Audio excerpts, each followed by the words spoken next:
اس کے حلال کمانا یہ عظیم جہاد ہے۔ الحمدللہ مرحوم بیماری کے عالم میں بھی کافی عرصہ ان کے بھائی محمد جاوید صاحب فوت ہو گئے، وہ بھی بیمار ہے اور یہ بھی کافی عرصہ بیماری کے عالم میں بھی دکان پر بیٹھ کر سرکار عبد قرار صلی اللہ علیہ وسلم دروشی پڑھتے رہتے ہیں اور رزق حلال کے لیے کوشاں رہتے ہیں۔ ہمارے لیے یہ بھی دارسہ ہے کہ ہم زندگی ایسی گزاریں۔ بیماریاں تو آتی ہے، انسان دنیا میں آتے ہیں 4,500 بیماریاں لے کر آتا ہے، لیکن یہ دعا کریں بیماریاں، یہ صحت بہت بڑی دولت ہے، بہت بڑی نعمت ہے۔ اللہ صحت بھی دے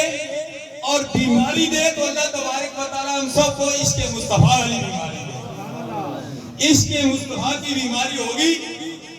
جانے کے بعد بھی عام بندے کا یہ حال ہے، جب خاص بندہ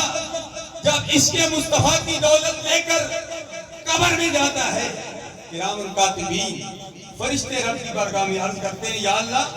ساری زندگی ہم نے 20 سال 30 سال 50 سال 100 سال تک اس بندے کے ساتھ گزاری ہے، نیکیاں لکھتے رہے، بدیاں لکھتے رہے، اب بندہ چلا گیا، ہم کیا کریں؟ میں 1 منٹ میں بات ختم کرتا ہوں، میری صحت اجازت نہیں دے رہی ہے،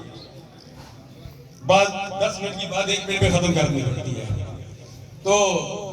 رب فرماتا ہے فرشتوں تم اس کی قبر پر کھڑے ہو جاؤ، قیامت تک استغفار پڑھتے رہو، درود و سلام پڑھتے رہو، تاکہ یہ بندہ قیامت کے دن اٹھے،